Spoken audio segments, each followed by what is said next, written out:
சத்தமாக ஹல்லேலூயா ஹல்லேலூயா. கர்த்தர் கடந்த 2 மாதமும் தேவன் நம்மளை கண்ணின் மணி போல பாதுகாத்து இந்த 3வது மாதத்தின் இந்த முதல் நாளே தேவன் கிருபையை நம்மளை காண செய்திருக்கிறார். ஹல்லேலூயா. கர்த்தர் நல்லவன். இந்த மாதத்திலும் கர்த்தர் நம்மளை தேவனை ஆராதிக்க அவரை உயர்த்த தேவன் நமக்கு ஒரு நல்ல ஸ்லாக்கியத்தை கொடுத்திருக்கிறார். நம்ம மாலை வெளியில் வந்திருக்கிற உங்கள் யாவரையும் இயேசு நாமத்தில் வாழ்த்துகிறேன், வரவேற்கிறேன். ஒரு சில வசனங்கள் நம்ம மட்டும் தியானித்து விட்டு நம்ம அப்படியே நிறைய ஜெபிக்க போகிறோம். கர்த்தர் நல்ல நம்மளோடு கூட பேசுவாராக. ஹல்லேலூயா ஹல்லேலூயா. இந்த மாதத்திலோட நம்ம ஆண்டவர் நமக்கு கொடுத்த வாக்குத்தத்தம் சங்கீதத்தின் புஸ்தகம் 126 அதனுடைய 5வது வசனம். 126 அதனுடைய 5 நம்ம வாசிப்போம். கர்த்தர் இந்த நல்ல நம்மளோடு கூட பேசுவாராக. விதையை சுமக்கிறவன் அழுது கொண்டு போகிறான். 5 கண்ணீரோடு விதைக்கிறவன் கெம்பீரத்தோட அறுப்பார். ஆமென். ஹல்லேலூயா. கண்ணீரோடு விதைக்கிறவன் கெம்பீரத்தோட அறுப்பார்கள். ஹல்லேலூயா. இந்த செய்தியின் தலைப்பு கண்ணீரின் பலன்கள். சொல்லுங்க, கண்ணீரின் பலன்கள். ஹல்லேலூயா. நம்ம எதனாலும் சரிதான், எது பண்ணாலும் சரி, கட்டாயமாக அதற்கு என்னத்தை எதிர்பார்ப்போம்னா பலனை எதிர்பார்ப்போம். இன்னைக்கு விதைக்கிறோம்னா அதுக்கு ஒரு பலன். எனக்கு இன்னைக்கு நான் இவ்வளோ ஆனால் விதைச்சிருக்கிறேன், அதுக்கு எனக்கு இவ்வளோ ஆனால் என்ன செய்யும், மேனி என்ன செய்யும் கிடைக்கும். இன்னைக்கு இவ்வளோ ரூபா நான் செலவழிச்சிருக்கிறேன்னா, ஒரு கடையில் கொண்டு போய் ஒரு பொருள் வாங்குறோன்னா, நான் இவ்வளோ ரூபா செலவழிச்சிருக்கிறேன்னா எனக்கு அதுக்கு ஏற்ற என்ன செய்யணும், பொருள் கிடைக்கணும். அப்போ நம்ம செலவழிப்புக்கு தக்கதாக நாம் எதிர்பார்ப்பது பலன்கள். சொல்லுங்க, என்னது பலன்கள். அப்போ கண்ணீர் என்பது ஒரு விதை. ஒத்துக்கொள்ற மாத்திரம் ஆமென் சொல்லுங்களேன். ஹல்லேலூயா. ஆமாம், அதான் ஆண்டவர் எனக்கு ஒரு வார்த்தை இப்படியாக சொன்னார், விதை இல்லாமல் விளைச்சல் இல்லை. சொல்லுங்க, விதை இல்லாமல் விளைச்சல் இல்லை. ஹல்லேலூயா. விதை தான் விளைச்சலை கொண்டு வரும். ஹல்லேலூயா. அதே போல நம்முடைய வாழ்க்கை அதான் உலகத்தே சொல்லுவாங்க, மனுஷன் எதை விதைக்கிறானோ அதையே அறுப்பான். ஹல்லேலூயா. அதான் ஆண்டவர் ஆதியாகமத்தை சொல்கிறார், நன்மை செய்தால் உனக்கு மேன்மை இல்லையோ. ஹல்லேலூயா. ஆதியாகமம் 4ஆம் அதிகாரத்தில் நினைக்கிறேன். நன்மை செய்தால் நமக்கு மேன்மை உண்டு. அப்போ நம்ம ஏதாவது ஒரு விஷயத்தை கிரயமா செலுத்தினா அதற்கு தக்க பலன்களை கர்த்தர் நம்முடைய வாழ்க்கையில தரைய வல்லமை உள்ளவரா இருக்கிறார். ஹல்லேலூயா. அப்போ இந்த வேதம் நமக்கு இந்த மாதத்தை கர்த்தர் நம்மளோட வாக்கு பண்ணுகிறார், நீ கண்ணீரோடு ஒரு காரியத்தை விதைச்ச அப்படின்னா உனக்கான அதற்கான கெம்பீர அறுவடை நான் தர விரும்புகிறேன். அப்போ இந்த இடத்துல எதை விதைக்கணும்னு சொல்லி ஆண்டவர் சொல்கிறார், கண்ணீரை விதைக்கணும். சொல்லுங்க, எதை விதைக்கணும், கண்ணீரை விதைக்கணும். ஹல்லேலூயா. செய்தி தலைப்போடு பொருந்துருச்சா? அப்போ கண்ணீரை விதைச்சோம்னா அதுக்காக நிச்சயமா பலன் உண்டு.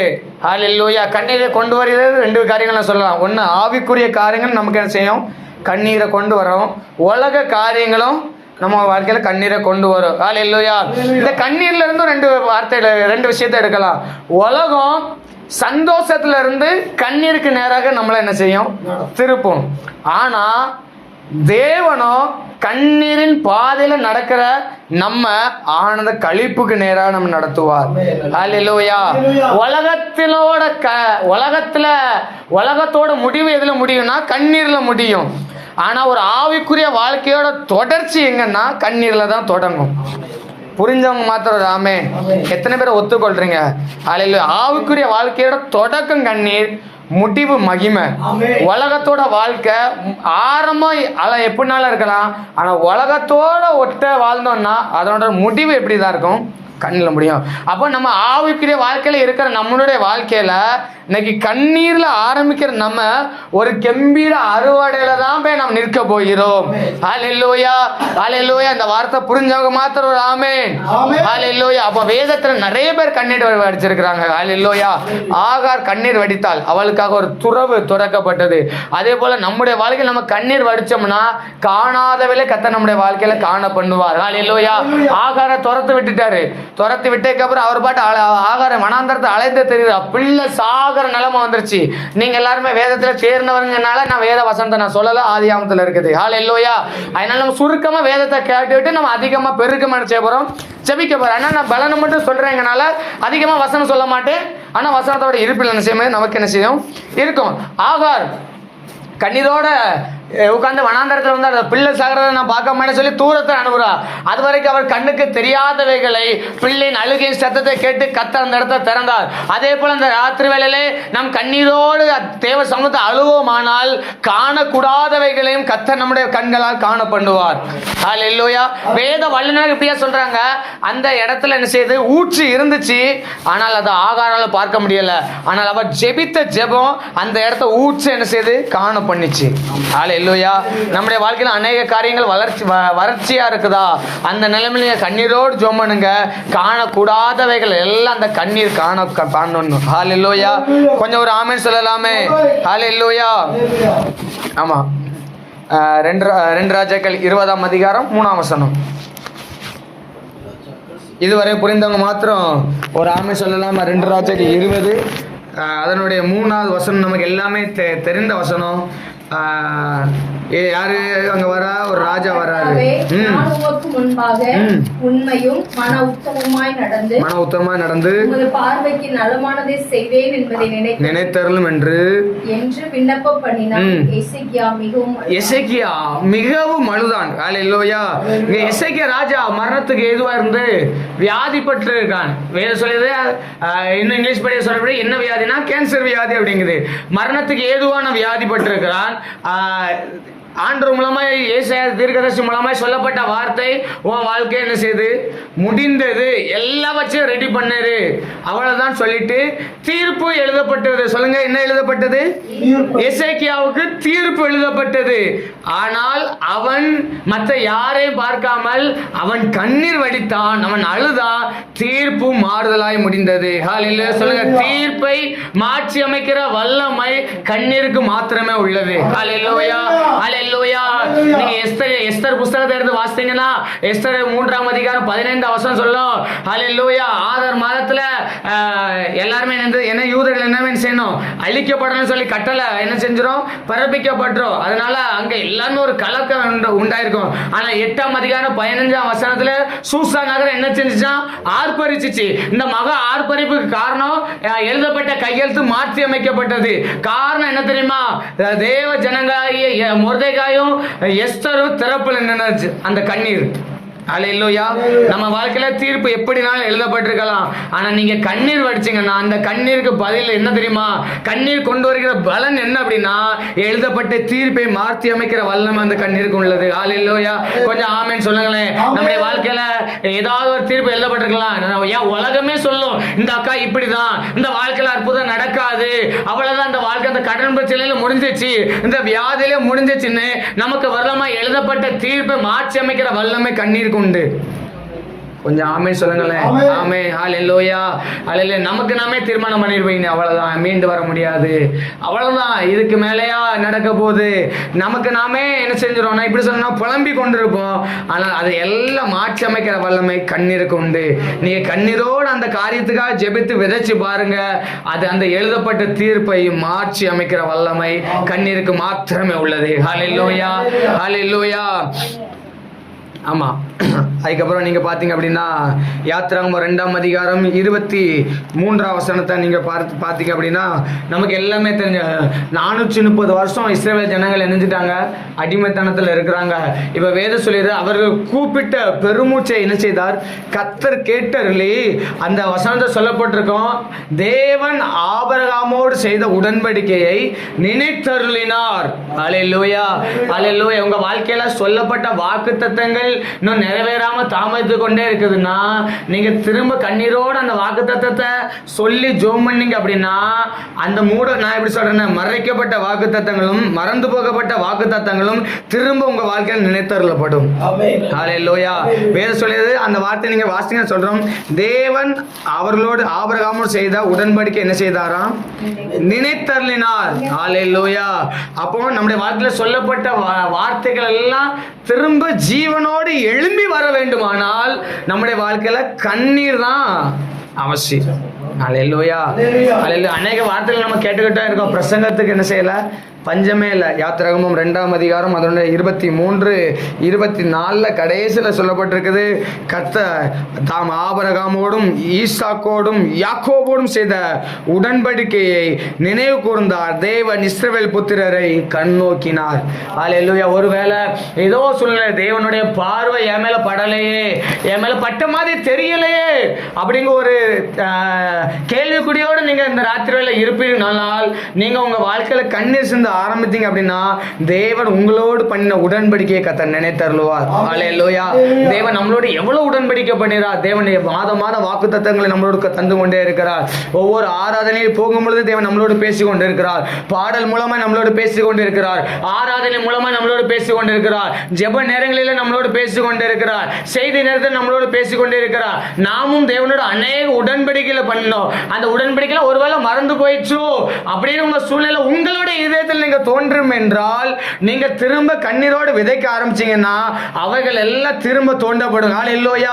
ஆபிரகாம் நாட்களில் தோண்டப்பட்ட துறவு மீண்டுமாய் மூடப்பட்டது. அதை ஈசாக்கு தோண்ட தண்ணி வந்தது போல நீங்க அதை தோண்ட ஆரம்பிப்பீங்கன்னா அந்த வாக்குத்தத்தத்தை திரும்ப கண்ணீரோடு தோண்ட ஆரம்பிப்பீங்கன்னா அதற்கான பதில் என்ன தெரியுமா? அந்த துறவில் இருந்து உங்களுக்கு ஆசீர்வாதமான தண்ணீர் புறப்பட்டு வந்து கொண்டே இருக்கும். அல்லேலூயா. தேவன் நினைவு கூர்ந்த உடனே சிறையிருப்பு மாறிச்சு. அல்லேலூயா. நீங்க கண்ணீர் வெடிக்க ஆரம்பிச்சிட்டீங்கனாலே ஒண்ணு புரிஞ்சுக்கிடணும், என் வாழ்க்கையில சிறையிருப்பு மாறப்போகுது. அல்லேலூயா. இஸ்ரவேல் ஜனங்க கண்ணீர் விட அங்க தேவனால சும்மா இருக்க முடியல. அல்லேலூயா. தேவனால சும்மா இருக்க முடியவில்லை. சும்மா கிடந்து நான் வரமாட்டேன்னு சொன்ன ஆளெல்லாம் கர்த்தர் இழுத்து கொண்டு வந்துட்டாரு. அல்லேலூயா. அல்லேலூயா. நீங்க உங்க வாழ்க்கையில கண்ணீர் விட ஆரம்பிச்சிட்டீங்கன்னா கர்த்தர் இந்த கிராமத்தை கொண்டு வந்துகிட்டே இருப்பாரு. அந்த ஜனம் சொல்ல நான் மாட்டேன், எனக்கு திக்குவாயி மந்தனாவும் சொல்லும், எனக்கும் இந்த ஆட்களுக்கு சம்பந்தமே இல்லைன்னு சொல்லுவாங்க. அவங்களெல்லாம் கர்த்தர் நீ தான் போயாகணும்னு சொல்லி அவங்க உள்ளத்துல கர்த்தர் பேசி இந்த இடத்துல அலையா திரள் கூட்ட ஆத்துமாக்களை கொண்டு வர வல்லமை உள்ளவராக இருக்கிறார். அல்லேலூயா. அதே யாத்திராகமத்துல நீங்க 3ஆம் அதிகாரத்தை பார்த்தீங்கன்னா அல்லேலூயா அங்கதான் இந்த இஸ்ரவேல் ஜனங்களை விட்ட பெருமூச்சுக்கான பதில் எங்க இருக்குன்னா யாத்திராகமம் 3ஆம் அதிகாரத்துல 2ஆம் அதிகாரத்தை நினைவு கூர்ந்தார். ஆனா அவங்களை விடுதலை பண்றதுக்காக ஒருவனை எழுப்பினார். ஹல்லேலூயா. ஹல்லேலூயா. மோசே எழுப்பினார் கர்த்தர். ஹல்லேலூயா. அதை தான் நான் இப்போ சொன்னேன். நம்ம கண்ணீர் வெடிக்க ஆரம்பிச்சிட்டோம்னா அதனோட பலன் என்ன தெரியுமா? நமக்காக ஒரு ரட்சகனை கர்த்தர் எழுப்புவார். நம்மளால முடியாதுதான், நம்மளால சிறையிலிருந்து வெளியேற முடியாதுதான், ஆனால் நமக்காக ஒருவனை எழுப்புவார். நியாயாதிபதிகள் நீங்க வாஸ்து பார்த்தீங்கன்னா ஜனங்கள் தேவனை ஆராய்ச்சி நன்மை கிடைச்சிடும் உடனே ஜனங்களை நினைஞ்சிருவாங்கன்னா தேவனை விட்டு பின்வாங்கி போயிடுவாங்க. திரும்ப நினைஞ்சுவாங்கன்னா கர்த்தர் என்ன யாருக்கு மீதியான கையில ஒப்பு கொடுத்துருவாரு, அடிமைத்தனத்துக்கு ஒப்பு கொடுத்து உடனே ஜனங்கள் என்ன செய்வாங்கன்னா கூக்குரலிட ஆரம்பிச்சிருவாங்க, தேவனை நோக்கி பார்க்க ஆரம்பிச்சிருவாங்க. பார்க்க ஆரம்பிச்சா கர்த்தரால் சும்மா இருக்க முடியாது. ஏனென்றால் நம் தேவன் மனம் இறங்குகிற தேவன், அவர் மனதுருக்கிற தேவன், அவர் நம்முடைய கண்ணீரை அற்பமா எண்ணாதவர், நம்முடைய கண்ணீரை எல்லாம் துருத்தில் வைத்திருக்கிறவர், கண்ணீருக்கு பதில் தருகிற தேவனா இருக்கிறார். அல்லேலூயா. ஒன்னு அவங்க எல்லாருடைய கண்ணீரை கண்டு மறுபடியும் ரட்சகனை எழும்ப பண்ணுவார். ரட்சகனை எழும்ப பண்ணி ஜனங்களோட அடிமைத்தனத்திலிருந்து மீட்டெடுத்துருவார். ஹல்லேலூயா.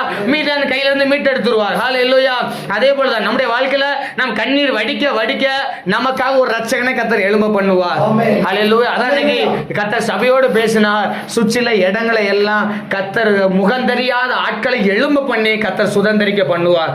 அல்லேலூயா. ஒண்ணுதான், கண்ணீர் தான் நமக்கான ஆட்களை கொண்டு வந்து கொண்டே இருக்கும். ஹல்லேலூயா. நீங்க கண்ணீர் வெடிக்க ஆரம்பிச்சிட்டீங்கன்னு நினைச்சோங்களேன், உங்களுக்கான ஆட்களை எல்லாவற்றையும் கர்த்தர் நம்ம இடத்துல வர பண்ணுவார். ஹல்லேலூயா. ஹல்லேலூயா. புரிஞ்சவங்க மாத்திரம் எத்தனை பேர் மட்டும் எனக்கு புரிஞ்சிருக்கு சொல்றீங்க. நமக்கு உதவி செய்கிற உள்ளங்களை எழுப்புறது எது அப்படின்னா அது கண்ணீர் தான். கண்ணீர் கொண்டு வர பலனை மட்டும் தனியா தியானிச்சிங்க அப்படின்னா அதோட மகிமையே வித்தியாசமா இருக்கும். ஹல்லேலூயா. அதான் சொல்லி கண்ணீரோடு விதைச்சு பாருங்க. ஹல்லேலூயா. அடிக்கடி தேவனை விட்டு பின்வாங்கி போக வேண்டாம். எனக்கு இது நடக்கவில்லையே சொல்லி ரொம்ப மனம் தளர்ந்து போகாதீங்க. எனக்கு இந்த காரியம் நடக்கலையே, எனக்கு உதவி செய்ய யாருமே இல்லையே, இந்த சூழ்நிலை இருந்து நான் எப்படி மீண்டு வரப்படும், எனக்கு யார் கை கொடுப்பான்னு சொல்லி நினைக்காதீங்க. உங்க கண்ணுல இருந்து வர ஒவ்வொரு சொட்டு கண்ணீரையும் கர்த்தர் காண்கிறவராக இருக்கிறார். அவர் எவ்வளவு பொய் சொல்கிறவர் அல்ல, மனமாற மனுபுத்திரன் அல்ல. நம்முடைய கண்ணீரை அவர் அற்பமா எண்ணாதவர். ஹல்லேலூயா. ஹல்லேலூயா. ஹல்லேலூயா. எரேமியாவின் புஸ்தகம் எரேமியா 22ஆம் அதிகாரம் 10ஆம் வசனத்தை பாருங்க. 22:10. நான் சீக்கிரமா முடிச்சிடுவேன். நம்ம அடுத்த ரொம்ப நேரம் ஜோம் பண்ண போறோம். இது மத்தியானம் கொஞ்ச நேரம் கர்த்தர் தியானிக்க உதவி செய்த அந்த வசனத்தை மாத்திரம் நான் உங்கள்கிட்ட ஒப்படைச்சிட்டு 22:10 நடுப்பகுதியை வாசிங்க. அதுல எருசலேமின் வீடுகளை எண்ணி அலங்கத்தை அர்ணிக்கும்படி ஆகம 22:10 மரித்தவனுக்காக அழ வேண்டாம், அவனுக்காக பரிதவிக்கவும் வேண்டாம். சிறைப்பட்டு போனவனுக்காகவே அழுங்கள். சொல்லுங்க, யாருக்காக அழணும்? சிறைப்பட்டு போனவனுக்காக அழுங்கள். ஏனென்றால் மரித்தவன் இனி என்ன செய்ய முடியாது, திரும்பி வரமாட்டான், தன் ஜனன பூமியையும் காண மாட்டான். மரித்தவன் திரும்பி வரமாட்டான், என்ன செய்ய மாட்டான், திரும்ப இந்த உலகத்துக்கு வரமாட்டான். ஆனா சிறைப்பட்டு போனவர்களுக்காக நீங்க ஜெபிப்பீர்கள், உங்க கண்ணீரோடு நீங்க ஜெபிக்க ஜெபிக்க அங்க சிறையிருப்பு மாறிக்கொண்டே இருக்கும். ஒருவேளை கணவனா ரசிக்கப்படல, பிள்ளைகளோட குடிப்பழக்கம் மாறல, இந்த தெய்வம் சந்திக்கப்படல, ஒரு சிறைப்பட்ட நான் வாழ்க்கைக்குள்ள நான் இருக்கிறேன் அப்படி சொல்லி நீங்க நினைத்து கொண்டு வாழ்ந்து கொண்டு இருப்பீங்கன்னால் உங்க வாழ்க்கையில சிறையிருப்பை மாற்றுகிற ஒரு காரியம் உண்டு, அதுதான் உங்கள் கண்ணீர். அல்லேலூயா. அப்போ கண்ணீர் கொண்டு வருகிற பலன் என்ன? சிறையிருப்பை மாற்றும். நீங்க அப்போஸ்தலர் 12ஆம் அதிகாரத்துல 5ஆம் வசனத்தை எடுத்து பாத்தீங்கன்னா, ஏரோது என்ன செய்வான்னா 1ஆம் வசனத்தை பாத்தீங்கன்னா சபையெல்லாம் துன்பப்படுத்துவான், யாக்கோபெல்லாம் என்ன செஞ்சிருவான், கொன்றுவான். திரும்ப யாரை பேதுரை பிடிச்சி சிறையில பேதுரை என்ன செஞ்சிருவான்னா கொலை செய்யும்படி வகை தேடி அவனை பிடிச்சி சிறைச்சாலைக்குள்ள அடைச்சிருவாங்க. சொல்லுங்க, எங்க அடைச்சிருவாங்க? சிறைச்சாலைக்குள்ள அடைச்சிருவாங்க. ஆனா ஒரு கூட்ட ஜனம் சிறைச்சாலைக்குள்ள இருக்கிறவர்களுக்காக ஜெபம் பண்ண ஆரம்பிச்சிச்சு. இங்க எரேமியால நம்ம வாசித்தோம், சிறைப்பட்டவனுக்காக நீங்கள் அழுங்கள். ஒரு கூட்டம் புதிய ஏற்பாட்டுல சிறைப்பட்டவனுக்காக அழ அழ அழ கர்த்தர் நம்ம போக முடியாத இடத்துல அவர் தூதன் அனுப்பினார். ஹல்லேலூயா. ஒருவேளை நீங்க செல்ல முடியாம இருக்கலாம், சிறைப்பட்ட இடத்துக்குள்ள நீங்க செல்ல முடியாம இருக்கலாம். இந்த கணவனாட்ட நான் எப்படி சுவிசேஷம் அறிவிப்பேன், இந்த மனுஷன் சொன்னா கேட்க மாட்டாங்களே. அதான் கர்த்தர் இஸ்ரவேல் ஜனங்களை பார்த்து சொல்லுவாங்க, இது வணங்கா கணத்துள்ள ஜனம், இது எவ்வளவு சொன்னாலும் கேட்காது அப்படின்னா. ஆனா ஒரு மோசே திறப்புல என்ன, ஆண்டவரே இந்த ஜனத்தை நீங்க கொண்டு வந்துட்டீங்க, இவங்களை நீங்க காணாம சேர்க்காவிட்டால் இந்த ஜனங்களை நீங்க நடத்த வல்லமை இல்லை, உங்களுக்கு வல்லமை இல்லைன்னு சொல்லிட்டு ஒரு ஜாதி இப்ப என்ன செய்வானா, உங்களை தூஷணம் பண்ணுவானே, தேவனுக்கு வல்லமை இல்லையா, கொண்டு வந்துட்டு நடுக்கடல்ல இப்படி அழிச்சு போட்டுட்டாருன்னு சொல்லி ஒரு கூட்டம் ஏளனமா பேசும். அதனால நீங்க இந்த ஜனங்களை எப்படியாவது என்ன செய்யணும், கானானுக்குள்ள கொண்டு வரணும் சொல்லி ஒரு மனிதன் அழுதது நிமித்தம் அந்த கூட்டம் கானானுக்குள்ள பிரவேசிச்சு சிறையிருப்பை விட்டு வெளியே வந்து கானானுக்குள்ள வந்துச்சு. அதே போல நீங்க இந்த ராத்திரி வேளையில உங்க வாழ்க்கையில கண்ணீரை தேவ சமூகத்துல ஊற்றுவீனால் அதற்கான பலன் என்ன தெரியுமா? சிறைப்பட்டு எல்லாருடைய வாழ்க்கையை கர்த்தர் சிறையிருப்பை மாற்றுவார். அல்லேலூயா, அல்லேலூயா. யுவான் ராபர்ட்ஸ் வேல்ஸ் தேசத்தில் மிகப்பெரிய எழுப்புதலுக்கு காரணம் யுவான் ராபர்ட்ஸ். காரணம், அவன் 13 வயசு வாலிபனாக இருக்கும் பொழுது அவர் கல்குவாரில் வேலை பார்த்தாரு. அவங்க அப்பா எல்லாம் கல்குவாரில் வேலை பார்த்தாங்க. இவரும் என்ன செய்வார்னா பகல் ஃபுல்லாக கல்குவாரில் வேலை பார்த்துட்டு ராத்திரி தான் வருவார். 10 மணிக்கு மேலே நேரு முழங்கால் போட்ட தேவ மனிதன் காலையில் விடிய ஜோம் பண்ணுவாராம். விடிய ஜோம் பண்ணிட்டு திரும்ப காலையில் 6 மணிக்கு கல்குவாரிக்கு வேலைக்கு போயிடுவார். அப்படி 1 வருஷம் 2 வருஷம் இல்லை, 13 வருஷம் அந்த இடத்துக்காக வேல்ஸ் தேசத்துக்காக ஜோம் பண்ண தேவ மனிதர்.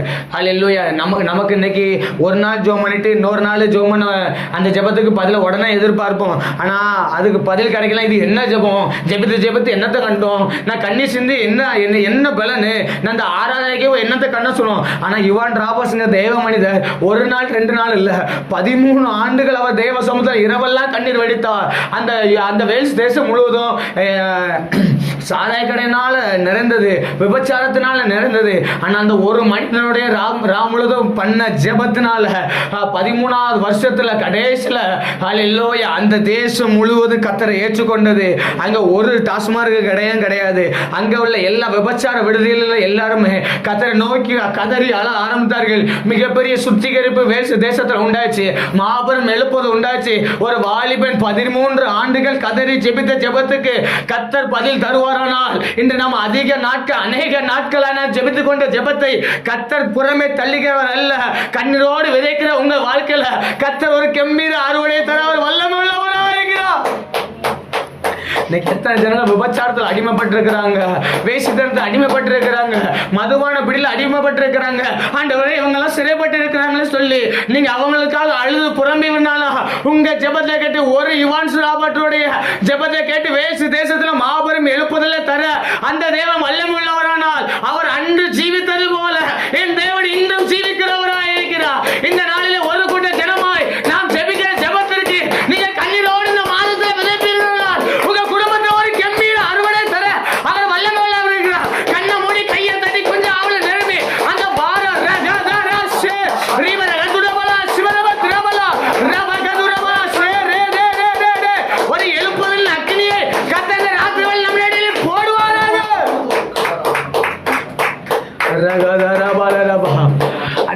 பேதுருவுக்காக ஒரு கூட்ட ஜனம் ஒன்னு சொல்லவா, அந்த கூட்டத்துக்கு விசுவாசம் இல்லை, ஆனால் ஜெபத்தை விடல. விசுவாசம் இல்லைக்கா, பேதுரு வந்து நிற்கும் போச்சு நம்ப முடியல, என் ஜெபத்துக்கு பதில் வந்துட்டு சொல்ல முடியல. இன்னைக்கு நம்முடைய வாழ்க்கையில் விசுவாசம், நான் ஒண்ணு சொல்றேன், உங்களுக்கு விசுவாசம் இல்லட்டாலும் ஜெபத்துல உட்கார்ந்துருங்க, கர்த்தர் ஏதாவது ஒண்ணு செய்திருவார். விசுவாசம் தான் ஜெபத்துக்கு அடிப்படை. விசுவாசம் இல்லாம ஜெபம் பண்ணவே முடியாது. ஆனா ஒரு கூட்ட ஜனம் நமக்கு மாதிரியா இருக்குது, அவங்களுக்கு நம்பவே முடியல. கனவா இருக்குமோ நினைச்சாங்க, என் ஜெபத்தெல்லாம் பதில் வருமோ நினைச்சாங்க. ஆனா அப்படி இருந்தோம் அந்த கூட்டம் ஜெபத்தை விடல, சிறையிருப்பு மாறிச்சு.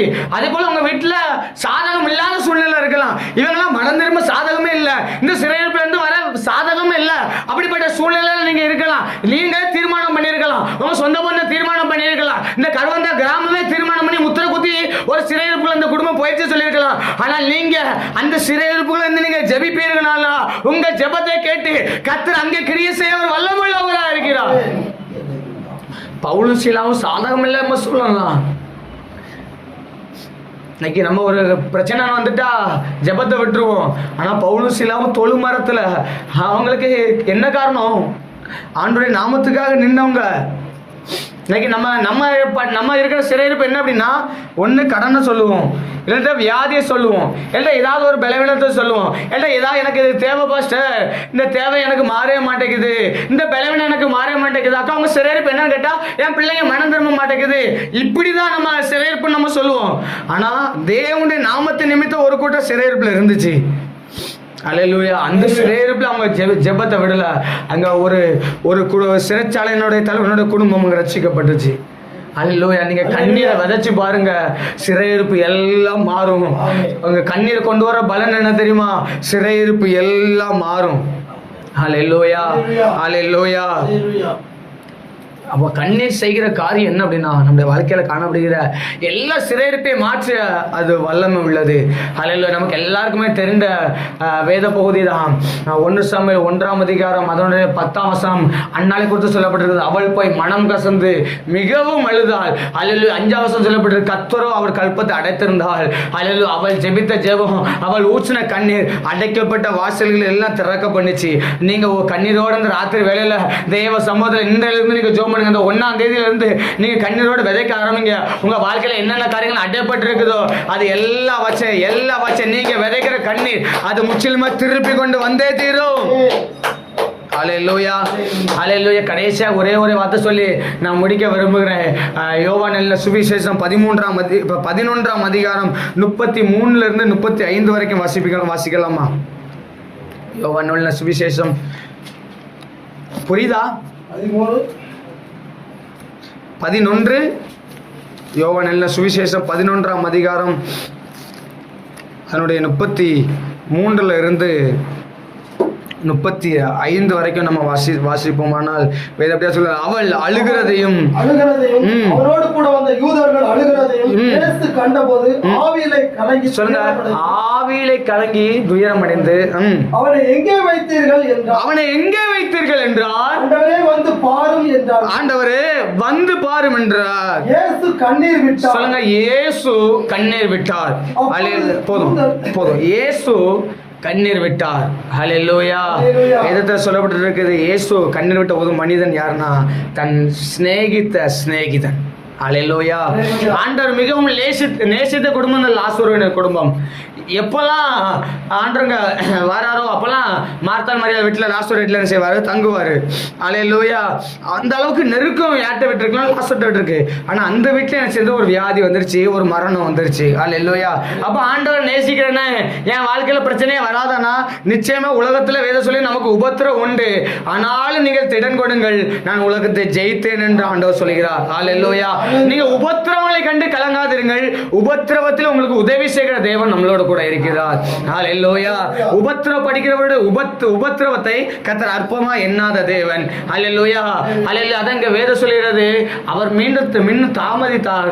ஆனால் லாசருக்காக அவர் என்ன செஞ்சார்? அவங்க எல்லாரும் அழுகிறதை கண்டு அவரும் கண்ணீர் விட்டார். இயேசு விட்ட கண்ணீருக்கு பதில் என்ன தெரியுமா? மரித்தவன் உயிரோடு எழும்பினான். அல்லேலூயா. கண்ணீர் கொண்டு வருகிற பலன் என்ன தெரியுமா? கண்ணீர் கொண்டு வருகிற பலன் என்ன அப்படின்னா, மரித்து போனவைகளை உயிரோடு எழும்ப பண்ணும். சொல்லுங்க, மரித்து போனவைகளை உயிரோடு எழும்ப பண்ணும். உங்க வாழ்க்கையில மரித்து போனவைகள் எல்லாம் உயிரடைய வேண்டும் என்றால் நீங்க கண்ணீர் விட்டுறணும். அல்லேலூயா, அல்லேலூயா. யவீரு யாரு? ஜெபாலை தலைவன். அவன் போய் என்ன செய்தான்னா, ஆண்டவர் ஏசப்பாட்ட போய் கேட்கிற, ஆண்டவரே என் பிள்ளை என்ன செய்தா? வியாதியில இருக்கிறா, மரண அவஸ்தைப்படுறா, நீ எப்படியாவது வரணும்னு சொல்லி அழுது கண்ணீரோடு கூப்பிடுறா. அப்ப நடுவில் தான் யார் வர்றா? 18 வருட பெரும்பாலும் சரி, இடையில வந்து ரொம்ப தாமதம் பண்ணிட்டாங்க. உடனே அவங்க வீட்டுல இருந்து வந்தேன்னு சொல்றாங்க. போதகரை நீ என்ன செய்யாதீங்க, வருத்தப்படுத்தாதீங்க, பிள்ளை என்ன செஞ்சு போச்சா? மறிச்சிட்டா. உடனே ஆண்டவர் சொல்றாரு, உன் கண்ணீருக்கு பதில் இம்பதான் வரப்போகுது, நீ பயப்படாது, விசுவாசம் உள்ளவனா இரு. நீ விசுவாசம் உள்ளவனா இரு. உனக்கு பதில் என்ன தெரியுமா? மரணத்தை ஜெயமா விழுங்கின தேவ, மரணத்தை ஜெயமா விழுங்குறவர் நான் உன்னோட கூட இருக்கிறேன். என்னை குறித்து ஒரு தீர்க்க தரிசனம் சொல்லப்பட்டிருக்கு. ஏசாயா தீர்க்க தரிசனம். அவர் சாத்தானே தம்முடைய காலின்களை நசுக்குவார், மரணம் ஜெயமாக விழுங்கப்பட்டது. மரித்தவனை உயிரோடு எழும்புகிற வல்லமுள்ள தேவன் நான் உன்னோட கூட இருக்கிறேன். எனவே நீ பயப்படாதே, விசுவாசம் உள்ளவனாரு. உங்கள் வாழ்க்கையில மரித்து போன ஏதாவது காரியங்கள் காணப்படுதா? ஏதாவது ஒரு சூழ்நிலை காணப்படுதுன்னா உங்கள் கண்ணீரை நீங்கள் கர்த்தருடைய பாதத்தில் வைப்பீர்கள். ஆனால் உங்கள் வாழ்க்கையில காணப்படுகிற எல்லா மரித்து போனவெல்லாம் உயிரோடு எழும்பும். அல்லேலூயா, அல்லேலூயா. ஆண்டு ஒண்ணுமே சொல்ல, சிறு பிள்ளையே, ஒரு வார்த்தை தான். உங்க விட்ட கண்ணீருக்கு ஒரே வார்த்தை தான், சிறு பிள்ளை எழுந்துரு. அவ்வளவுதான். பிள்ளை நெத்திரையா இருக்கிறா, எழுந்துரு. பேதுரு ஒரு வீட்டுக்கு போறாரு, அங்க எல்லாரும் ஒரே கூப்பாடு, ஏ அம்மான்னு. ஆமா, ஒன்ன கூப்பாடு போற ஆள்லாம் வெள்ளடிச்சு பத்திட்டாரு. தலி தாக்குமே, எழுந்துரு, காம்பு. கண்ணீருக்கு பதில் என்ன செய்யுமா?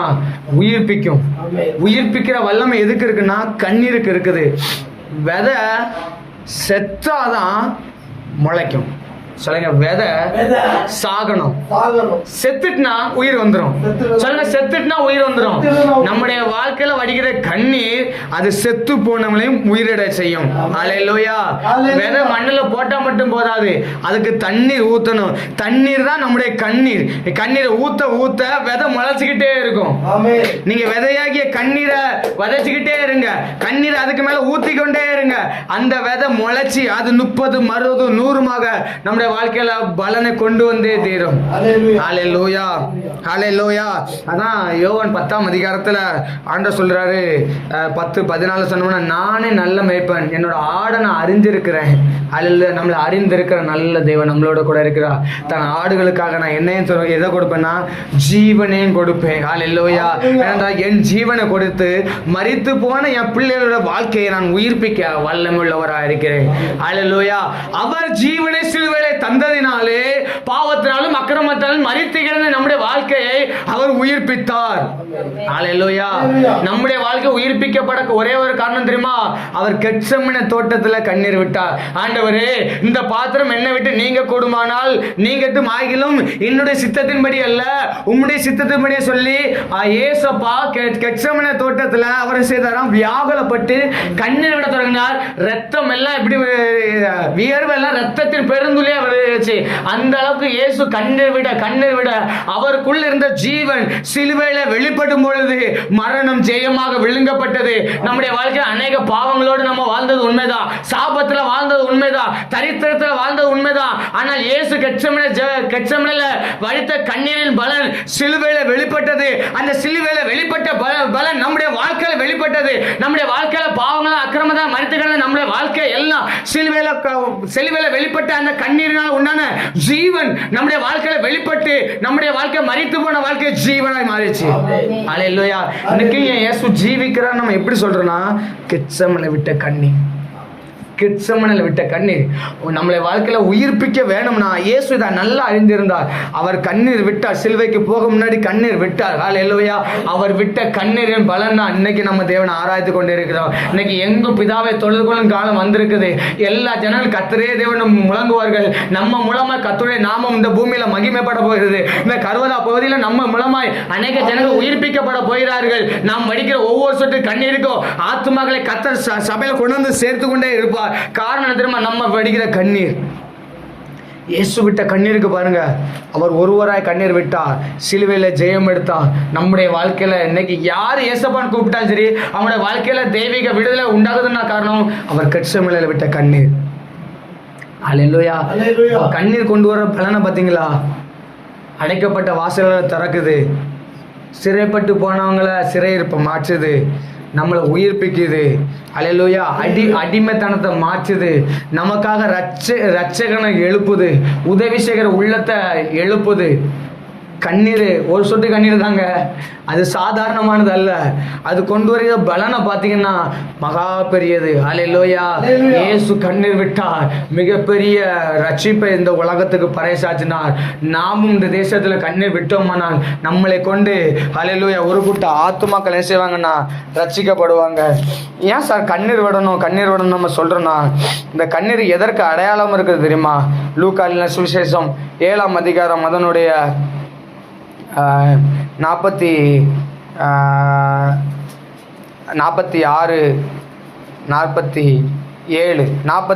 47 நம்ம வாசித்து முடிக்க போகிறோம். கண்ணீர் எதற்கு அடையாளம் தெரியுமா? இவ்வளோ காலம் கண்ணீரின் பலனை பார்த்துட்டோம், கண்ணீர் எதற்கு அடையாளம் சொல்லி பார்த்துட்டு நம்ம அப்படியே முடிக்க போகிறோம். வாசிக்கலாம் 46 47. நீ என் தலையில் எண்ணெய் பூசவில்லை, இவளோ என் பாதங்களில் பரிமள தைலம் பூசினாள்.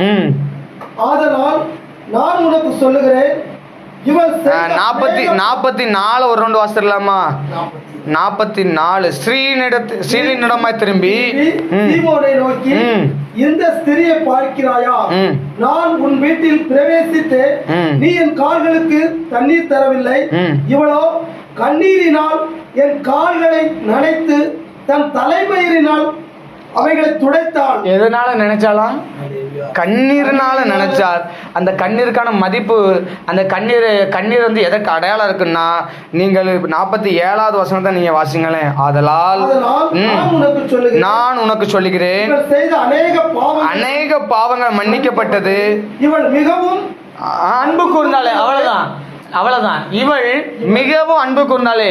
இவள் அன்பு கூர்ந்தது என்னன்னா, தன் கண்ணீரினால அவர் பாதத்தை நினைத்தாள். கண்ணீர் எதற்கு அடையாளம்னா, நான் ஆண்டவரை சிநேகிக்கிறேன் என்பதற்கான அடையாளம் தான் கண்ணீர்.